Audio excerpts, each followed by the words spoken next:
pensez à devenir freelance, mais vous vous demandez quel statut choisir? Bienvenue dans cette vidéo où nous explorerons deux statuts simples pour commencer votre vie entrepreneuriale. Nous parlerons dans cette vidéo des avantages et des limites de chaque statut, tout en donnant un exemple des revenus que vous pourrez obtenir, mais notez que ces chiffres varient en fonction de votre situation, donc n'hésitez pas à faire vos propres simulations sur les sites dédiés pour voir combien vous pouvez avoir comme revenu.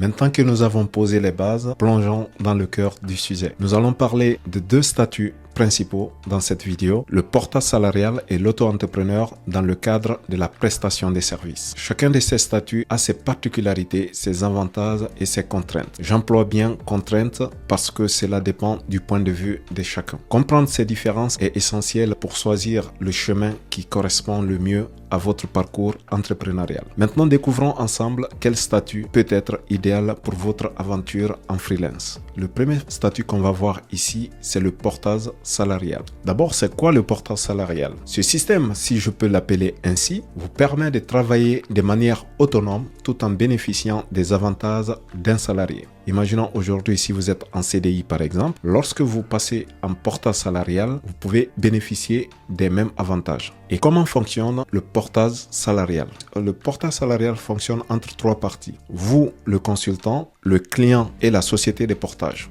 Vous trouvez d'abord une mission qui vous convient et négociez un tarif journalier moyen, ce qu'on appelle ici le TJM, directement avec le client. Ensuite, une fois la mission acceptée, vous vous faites porter par une société de portage qui s'occupe de toute la paperasse. Imaginons que vous avez fixé à 460 € par jour avec le client. C'est sur ces 460 € que la société de portage prendra sa commission pour la gestion de votre contrat, en plus des frais de charge et les cotisations sociales. Ce contrat peut être soit en CDD ou en CDI, ce qui peut être très intéressant si vous envisagez des prêts bancaires parce que vous aurez des fiches de paye comme un salarié lambda. Donc la société de portage s'occupera de tout ce qui est versement de vos salaires et les contrats commerciaux avec le client. À la fin du mois, vous enverrez juste une facture à la société de portage pour les jours travaillés. Par exemple, si vous travaillez 17 jours, vous envoyez 460 fois 17, ce qui va vous faire après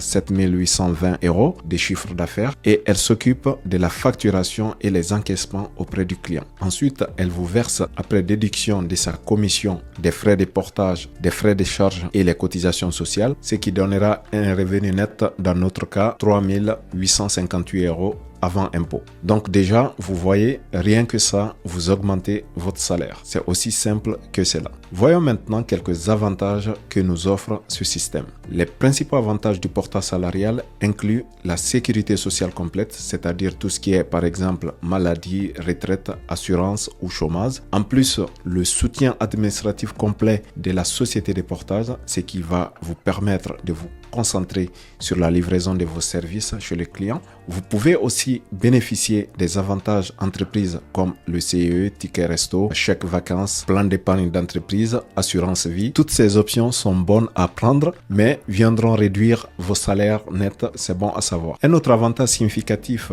du portage salarial, c'est l'absence de limite de chiffre d'affaires. Contrairement à certains statuts comme l'auto-entrepreneur par exemple, vous n'aurez pas de limitation de chiffre d'affaires. Donc, c'est un bon point positif si vous voulez vous lancer en portage salarial. En plus de sa simplicité dans la gestion des contrats, par exemple, quand vous voulez arrêter votre contrat, vous pouvez bénéficier de la rupture conventionnelle et le solde de tout compte, ce qui va vous donner droit au chômage. Vous pouvez aussi bénéficier des formations professionnelles souvent proposées par certaines sociétés de portage pour enrichir vos compétences liées à votre service chez le client. Par contre, même s'il a pas mal d'avantages, il a aussi ses inconvénients. Après, comme je le dis, cela dépend du point de vue de chacun. Le premier inconvénient que je vais noter ici est les frais de gestion prélevés par les entreprises de portage salarial qui peuvent réduire considérablement votre revenu net et ces frais peuvent varier de 5 à 10% selon les sociétés de portage. C'est pour cela, c'est intéressant avant de vous lancer de faire des simulations avec différentes sociétés de portage pour savoir combien vous allez avoir comme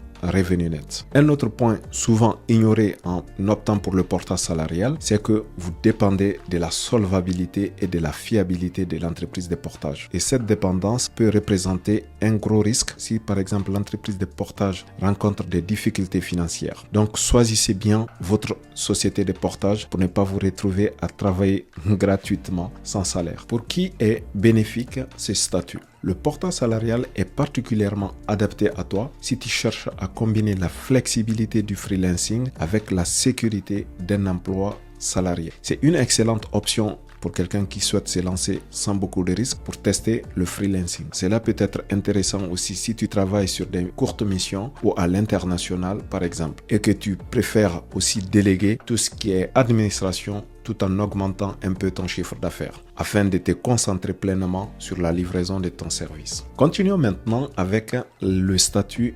d'auto-entrepreneur très apprécié par sa flexibilité et sa simplicité. D'abord, il faut savoir que ce régime est ouvert à tous, que ce soit comme activité principale ou comme complément d'une autre activité professionnelle. C'est une excellente porte d'entrée dans le monde de l'entrepreneuriat. Découvrons maintenant en détail comment cela fonctionne. Souvent, les gens me disent « Je souhaite me lancer en freelance, mais j'ai peur de ne pas avoir de mission ou j'ai peur que je n'ai pas beaucoup d'expérience. » D'abord, il faut savoir la manière dont on trouve une mission en freelance. C'est de la même manière qu'on trouve une mission en CDI. Si tu hésites à te lancer en freelance, c'est souvent simplement la peur du changement qui te freine. Il est crucial de surpasser cette crainte. Si tu as une solide base dans le service que tu proposes et que tu aimes apprendre et te défier, alors tu as tous les atouts pour te lancer à ton compte. Rien n'est interdit. De plus, en freelance, tu es souvent intégré à des équipes de projet où tu ne te rendras même pas compte de ton statut, sauf au moment du paiement ou lors de quelques démarches administratives rapides. Il est important de reconnaître que nos peurs sont souvent créées par notre esprit qui peut résister à tout ce qui sort de l'ordinaire. En comprenant et en surmontant ces peurs, on peut véritablement libérer notre potentiel pour atteindre nos objectifs professionnels et personnels. Maintenant, en ce qui concerne la différence entre le portage salarial et l'auto-entrepreneuriat en termes de contrat, c'est de noter que vous pouvez travailler directement avec les ESN, c'est-à-dire les sociétés de services. Vous discutez de votre TJM,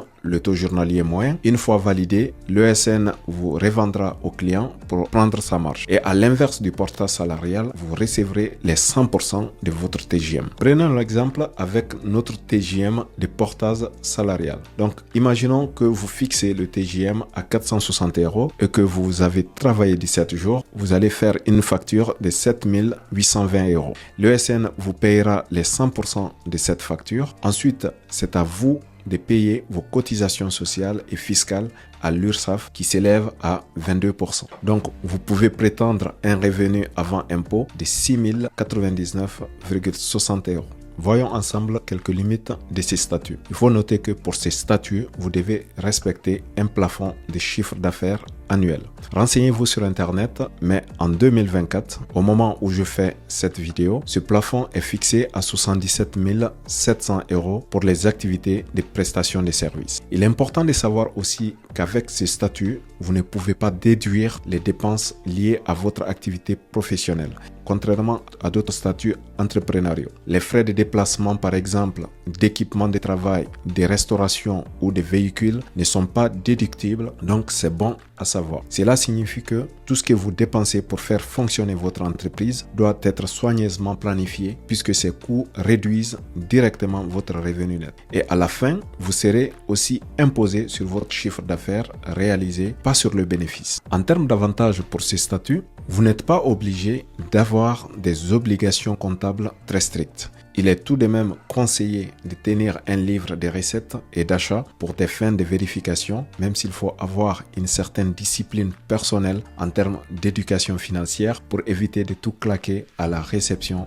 de l'argent. C'est pourquoi il est intéressant d'avoir un compte pro dédié pour votre activité d'entrepreneuriat pour scinder avec le compte perso. Le plus grand avantage de ces régimes est que vous êtes autonome pour la gestion de votre budget et vos revenus. Et en termes de démarches administratives, ce qui freine aussi beaucoup de personnes de se lancer en freelancing, notez que dans ces régimes, vous êtes tenu d'émettre des factures à vos clients ou à l'ESN si vous travaillez avec une ESN qui va facturer le client à son tour. Ça, c'est la base. Ensuite, de déclarer vos chiffres d'affaires trimestriels ou mensuels à l'URSSAF pour le paiement de la charge et des cotisations sociales et de déclarer vos revenus au service des impôts. Ce statut est une belle option pour vous si vous désirez de vous lancer en freelance avec peu de dépenses ou si vous souhaitez tester une idée d'entreprise avec un risque financier minimal et de gérer toutes vos démarches administratives vous-même.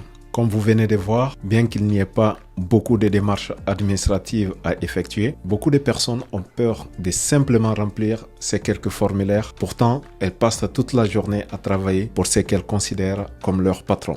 Pour mon avis personnel, si vous envisagez de vous lancer en freelance, il est essentiel de bien s'informer au préalable. C'est la première des choses que vous devez faire pour ne pas passer à côté de certaines opportunités. Je vous encourage vivement à consulter France Travail pour obtenir des informations sur les aides adaptées à votre situation avant de choisir votre statut, puisque cela peut vous permettre d'avoir de l'aide financièrement en fonction de certains statuts que vous souhaitez mettre en place. De plus, ne tardez pas des années avant de passer à l'action. N'hésitez pas non plus à solliciter aussi l'aide d'un professionnel. Il y a beaucoup de bons comptables qui peuvent vous guider dans le choix du meilleur statut. Si c'est quelque chose que vous souhaitez expérimenter, lancez-vous sans plus tarder et rappelez-vous, si vous trouvez que ces régimes ou ces statuts ne sont pas faits pour vous, rien ne vous empêche de rechercher un CDI par la suite. Si cette vidéo vous a été utile, n'hésitez pas à laisser un commentaire, à liker et à partager pour aider d'autres personnes en quête